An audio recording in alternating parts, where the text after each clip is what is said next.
보이지 않을 때 믿음이 자란다라는 제목으로 하나님 말씀 증거하도록 하겠습니다. 세 번째 논쟁입니다. 세 번째 논쟁은 두 명과만 논쟁합니다. 엘리바스와 논쟁, 빌닷과 논쟁. 소발은 빠져버립니다. 소발은 왜 빠지죠? 분노했기 때문에, 감정적이기 때문에. 그래서 감정적인 사람이 제일 먼저 떠나가 버린다라는 것입니다. 22장은 엘리바스의 공격이고 23장, 24장은 욥의 대답입니다. 여러분 그 위로해 준다 그러는데 위로는 뭐냐면 견딜 힘을 주는 거예요. 그런데 그들은 위로가 되지 못했죠. 정죄만 하고 공격만 하고 힘을 빼버리지 않습니까? 우리도 마찬가지예요. 위로자가 되려고 그러면 힘을 줘야 된다고요.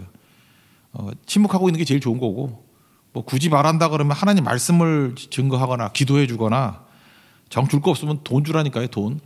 돈이라도 주면 위로가 됩니다. 그것도 약간 힘이 되잖아요. 아니면 반찬 만들어 주든지, 아니 옆에 있어 주든지. 하여튼 내가 그 사람에게 위로자가 되어야 된다는 것은 위로 이퀄 힘 주지 않으면 안 가는 게 좋습니다. 말 안 하는 게 좋다라는 거예요. 그런데 욥의 친구들은 위로라고 왔지만 힘을 빼는 자들이었고 공격하는 자들이었다는 것입니다. 가짜들이죠. 이제 마지막 엘리바스 논쟁인데 22장에서 말하는 건 뭐냐면 딱 18세기, 17세기에 나오는 그 이실론자들, 계몽주의자들 있죠. 디이즘이라는 거. 그 기계적 하나님을 말하고 있습니다. 무슨 얘기예요? 하나님은 법칙 만드시고 간섭 안 한다는 거예요. 하나님의 존재는 믿겠는데 하나님은 법칙을 만드시고 절대로 간섭하지 않는다. 그런 걸 뭐 옛날에 그런 거 있죠. 뭐 침대는 가구가 아닙니다. 과학입니다. 뭐 이런 얘기가 똑같은 거죠.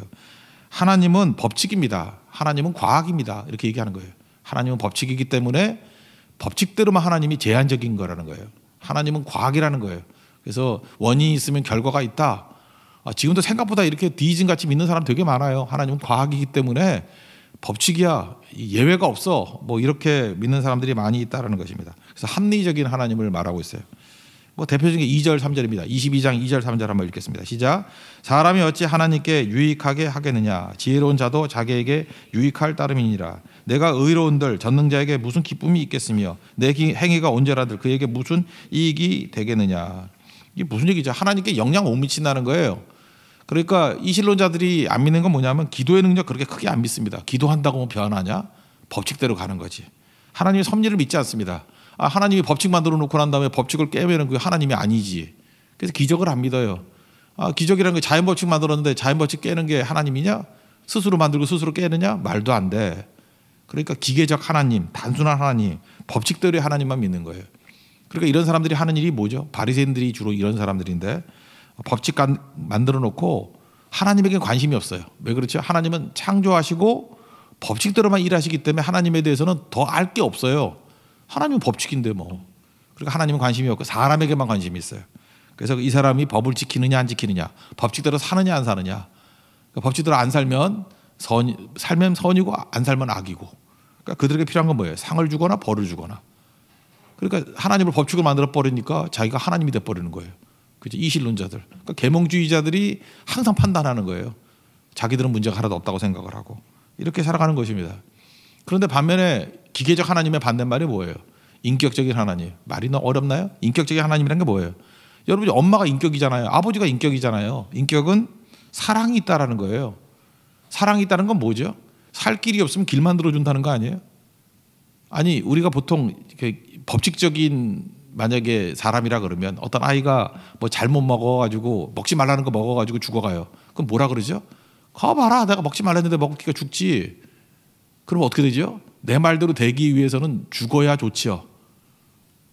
좀 말이 이상한가요? 내가 하지 말랬잖아. 하지 말랐는데 하니까 내 말의 권위를 세우기 위해서는 거봐, 내 말대로 안 들으니까 너 죽잖아. 한둘씩 죽어나가야 내 말의 권위가 더 서겠죠. 이게 기계적 하나님을 믿는 거예요. 근데 엄마는 안 그러죠.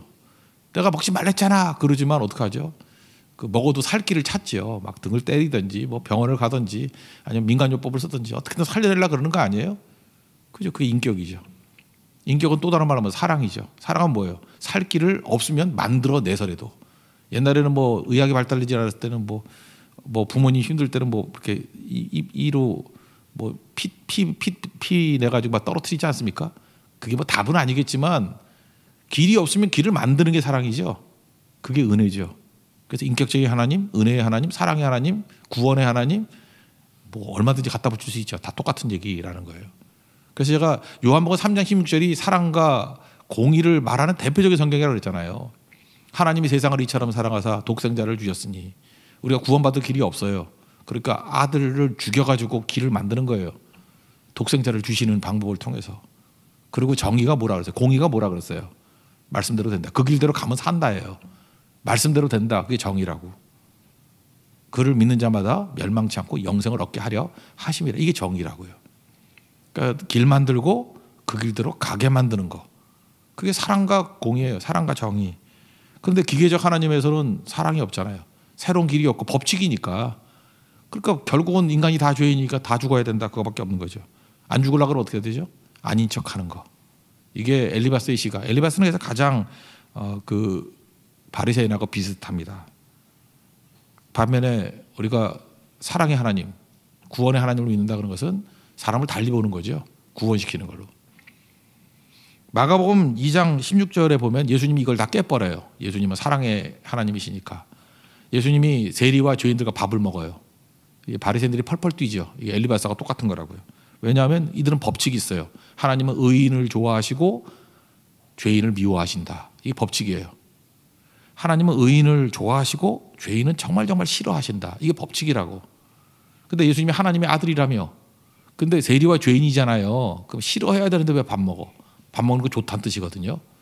그러니까 너는 하나님의 아들이 아니야. 그들의 논리는 법칙이니까 그게 말이 맞는 거죠. 근데 예수님이 뭐라 그래요? 사랑, 인격적인 하나님, 기계적 하나님이 아니라 인격적 하나님으로 들고 나오잖아요.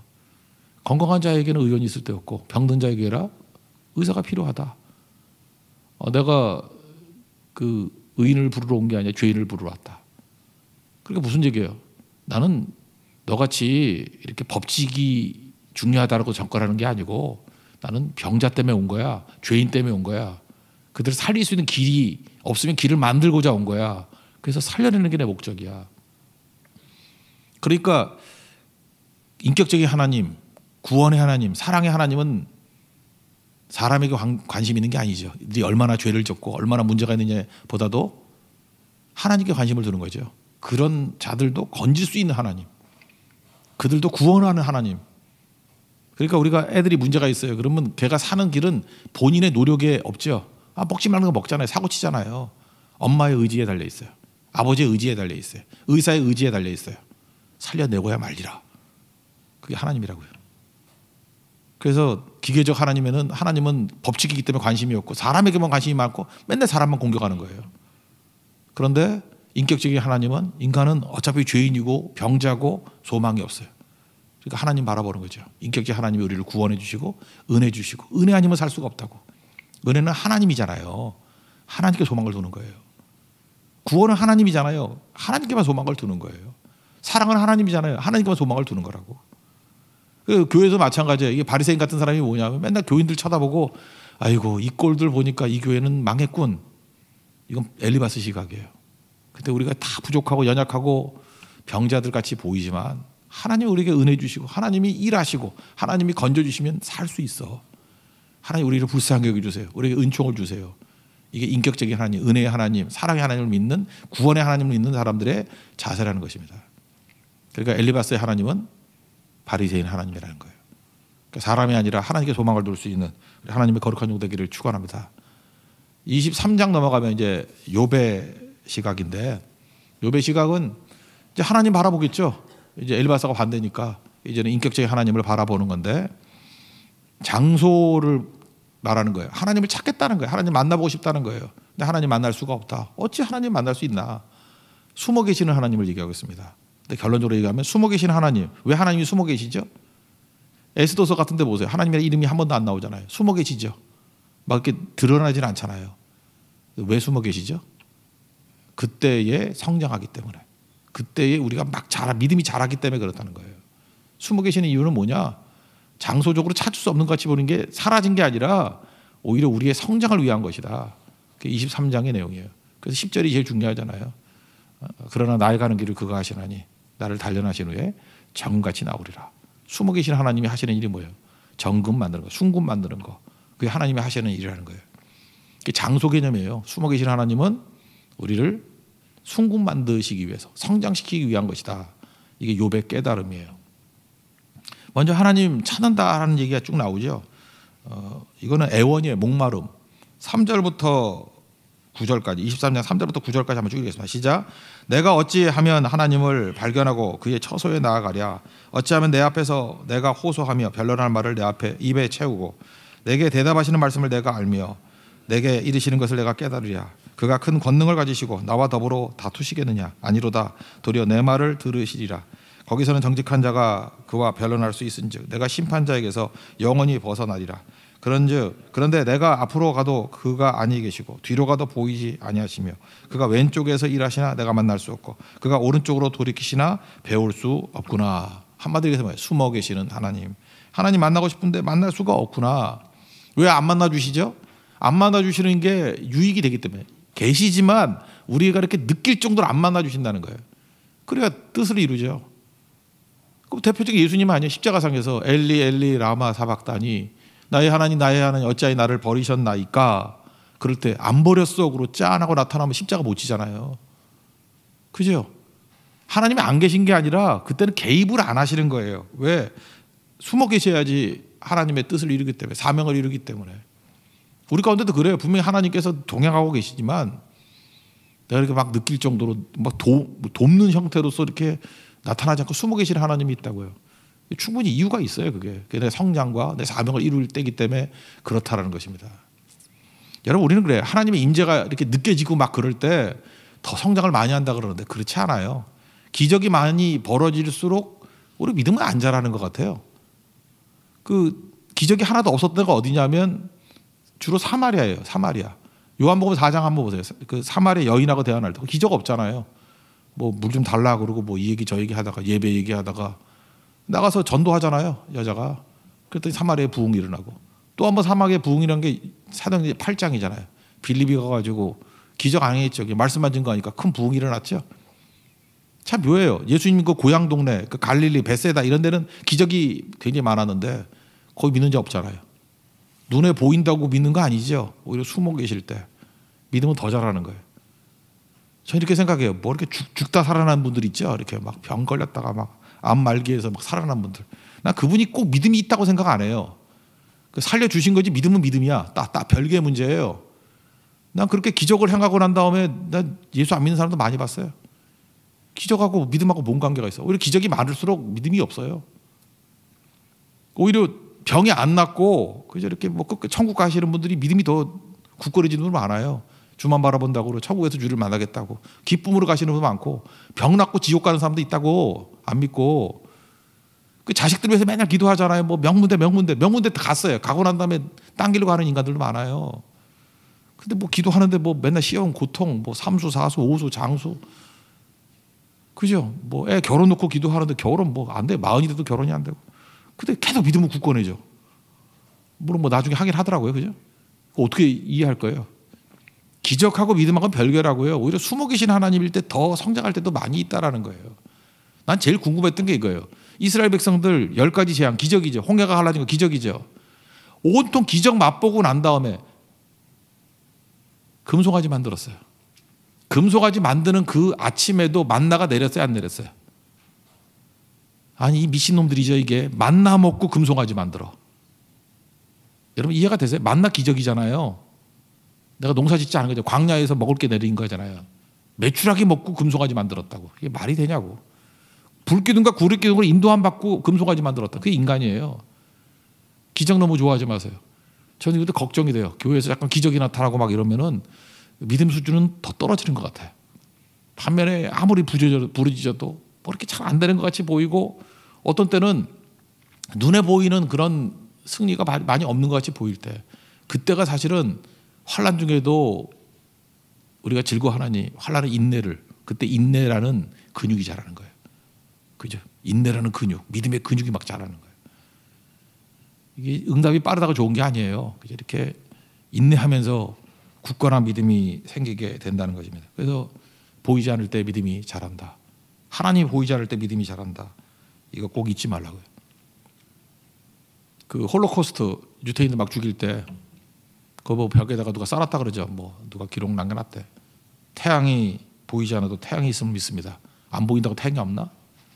지금 사랑이 느껴지지 않는다 할지라도 우리 가족끼리 사랑이 있다는 것을 믿습니다.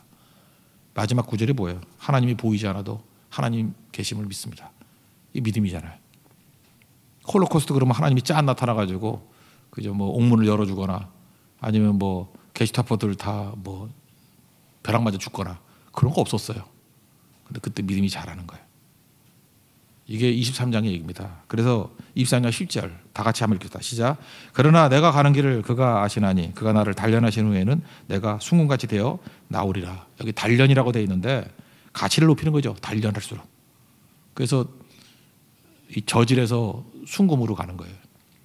여러분 그 금반지도 14K 또 뭐 있나? 18K, 24K. 그 차이점이 뭐예요? 14K는요. 14K는 제가 알기로는 58%인가? 금이 58%밖에 없어. 구리, 아연, 니켈 이런 게 들어가 있는 거예요. 구리, 아연, 니켈. 그래서 옛날에는 제가 학교 다닐 때, 중고등학교 다닐 때 14K 하면은 누래가지고 딱 보는 순간에 14K인지 알아. 근데 요즘에는 하도 연금술이 발달해가지고 눈으로 보면 잘 몰라요. 이게 주얼리샵 하시는 분 빼놓고는. 요즘에 막 14K도 막 로즈골드 나오고 화이트골드 나오고 해가지고 하여튼 눈을 잘 속여. 잘 모르겠어. 18K는 75% 정도 들어갈 거예요. 4분의 3 정도가 금이에요. 근데 24K가 99.99죠. 우리가 보통 순금이라고 얘기할 때 24K잖아요. 순금까지 가기 위해서는 필요한 게 뭐예요? 단련이에요. 단련. 계속 단련하는 거. 불순물 없도록. 니켈, 아연, 구리 이런 거 없도록. 그죠? 구리 얼마나 구려요? 그런 게 들어가면 안 된다고. 그죠? 그리고 다 빠지고 난 다음에 순금 되는 거. 단련이에요. 이 단련이라는 게 시험이라는 의미도 있지만 또 하나 그 사전적인 의미가 뭐냐? 입증하다라는 뜻이 있어요. 입증하다. 단련이 뭐예요? 세상에 하나님의 믿음을 입증하는 거예요. 입증하는 거. 그래서 든든하게 선다. 그런 얘기입니다. 11절부터 14절까지 한번 보겠습니다. 시작. 내 발이 그의 걸음을 바로 따랐으며 내가 그의 길을 지켜 치우치지 아니하였고 내가 그의 입술의 명령을 어기지 아니하고 정한 음식보다 그의 입의 말씀을 귀히 여겼도다. 그는 뜻이 일정하시니 누가 능히 돌이키랴. 그의 마음에 하고자 하시는 것이며 그것을 행하시나니 그러니 내가 작정하신 것을 이루실 것이라. 이런 일이 그에게 많이 있느니라.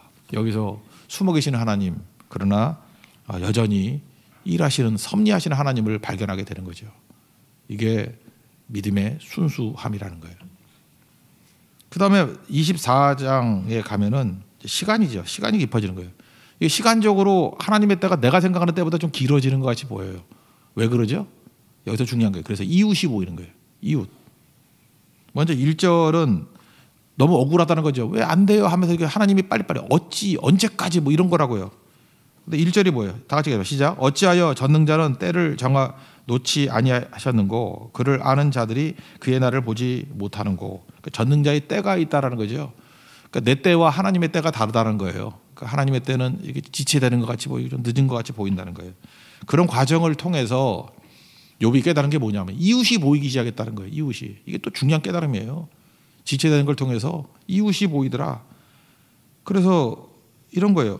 나의 억울함에서 이웃의 억울함이 보이는 거예요. 이전까지는 내가 억울했죠. 근데 이제 억울한 사람들이 막 보이는 거예요. 땅에 경계표를 옮겨요. 막 그리고 양을 빼앗아요. 누가 그러죠? 힘 있는 사람이. 자기가 힘 있을 때는 잘 몰랐거든. 근데 약해지니까 힘 있는 자들의 그 억압하는 게 보이는 거예요. 고아와 과부를 등쳐먹어요. 누가요? 힘 있는 자들이. 옛날에 그게 잘 몰랐거든. 자기가 약해 보니까 그게 보여요. 가난한 자를 몰아내요. 학대해요. 누가요? 힘 있는 자가. 그게 보여요. 옛날에 안 보이던데. 뭐 광야의 들나귀가 이렇게 이슬 먹고 굶는다는 거죠. 자기도 힘든데 그거 자식 새끼들 먹이는 것 같은 그런 안타까운 모습들. 그런 게 보여요. 그 다음에 귀퉁이는 이게 추수 안 하죠. 그 이삭 죽기. 이삭 죽기는 거지들이 하는 거예요. 루시 그랬죠. 루시. 보아스 밭에 이삭 죽기 했죠. 근데 좋은 거 뜯어가고 나쁜 것만 남겨두겠죠. 그러니까 포도가 남겨지는데 그런 포도는 어떤 포도겠어요? 극상품 포도가 아니라 신포도. 맛대가리 하나도 없는 거. 뭐 이런 거. 그런 사람들이 보이는다고.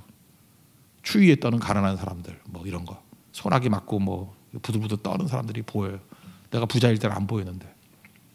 하나님께서 우리에게 좀 고난의 때를 좀 길게 하시는 이유가 뭐냐면 그래서 비로소 눈이 열리는 거예요. 우리 23장이 하나님에 대한 눈이 열리듯이 24장에는 시간이 지체가 되는 걸 통해서 이웃을 보는 눈이 열린다는 거예요. 눈이 열리면 좋은 거죠. 믿음은 눈이 열리는 거니까. 눈이 열리더라 그 얘기예요. 눈 열린 얘기 한번 볼까요? 2절부터 24장 2절부터 8절까지만 한번 봅시다. 시작. 어떤 사람은 땅에 경계표를 옮기며 양떼를 빼앗아 기르며 고아의 나귀를 몰아가며 과부의 소를 볼모 잡으며 가난한 자를 길에서 몰아내나니 세상에서 학대받는 자가 다 스스로 숨는구나. 그들은 거친 광야의 들나귀 같아서 나가서 일하며 먹을 것을 부지런히 구하니 빈들이 그들의 자식을 위해 그에게 음식을 내는구나. 밭에서 남의 꼴을 베며 악인이 남겨둔 포도를 따며 의복이 없어 벗은 몸으로 밤을 지내며 추위도 덮을 것이 없으며 산중에서 만난 소나기에 젖으며 가릴 것이 없어 바위를 안고 있느니라. 이런 이웃들이 보이더라. 왜? 하나님의 때, 내 때보다 하나님의 때는 좀 지체되잖아요. 그런 걸 통해서 이런 것들이 보이더라. 이게 뭐 운디드 힐러 개념이죠. 그죠? 상처 입은 치유자. 왜 우리가 상처 입게 만들어요? 힐러 되라고, 치유자 되라고. 소아과 이런 데 가보세요. 애 아파가지고. 그러면 다 똑같은 사람만 와 있어요. 애 아픈 애들이 소아과 오지 뭐 소화 안 되는 사람이 오겠어요. 그 소아과를 가겠지. 소아과는 다 비슷비슷하잖아요. 그러니까 먼저 자기 애가 너무 아팠어. 그러면 나의 아픔이 그에게 위로가 되죠. 나의 아팠던 것들이 정보가 되죠. 그래서 비슷비슷한 사람끼리 이렇게 모이게 만들어주는 거예요. 정보 주고 위로해 주라고, 힘 대어 주라고. 세상은 그런 거예요. 그래서 지도자가 되기 위해서 하나님께 쓰임 받기 위해서는 이렇게 하나님의 때까지 지체되는 게 있어요. 그래 이웃이 확 보이죠.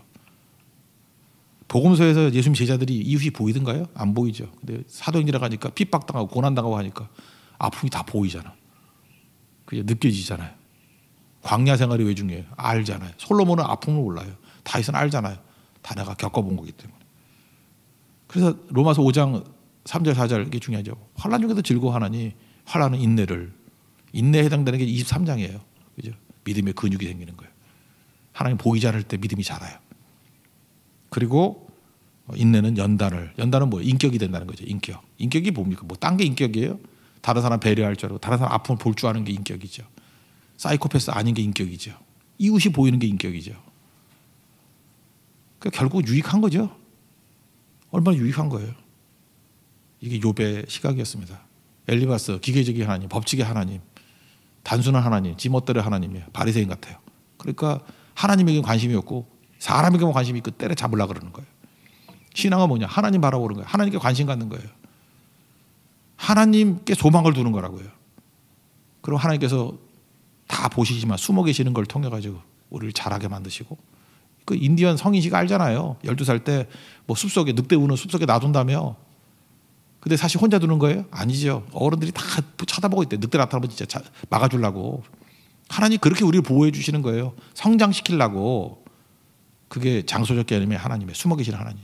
때는 뭐예요? 그래 이웃이 보이죠. 운디드 힐러 되죠. 인격이 자라죠. 이게 욥의 깨달은 시각이에요. 그러니까 3번의 논쟁을 통해서 욥이 많이 깨달았죠. 그러니까 이 친구들, 나를 어렵게 만드는 자가 나를 성공시키는 자예요. 친구들이 어려웠지만 그것 때문에 소망 갖지 아니하고 친구가 좋아 이게 아니고 유일한 친구는 예수님밖에 없어. 하나님밖에 없어. 그리고 하나님을 통해서 깊어지고 더 깊어지더라는 것입니다. 오늘도 하나님 만나서 더 깊어지는, 또 믿음이 성장하고 이웃이 보이고 하나님이 보이고 승리하는 하나님 정도 되기를 축원합니다. 자리에서 일어나겠습니다. 우리 기도를 멈추지 마라 찬양하겠습니다.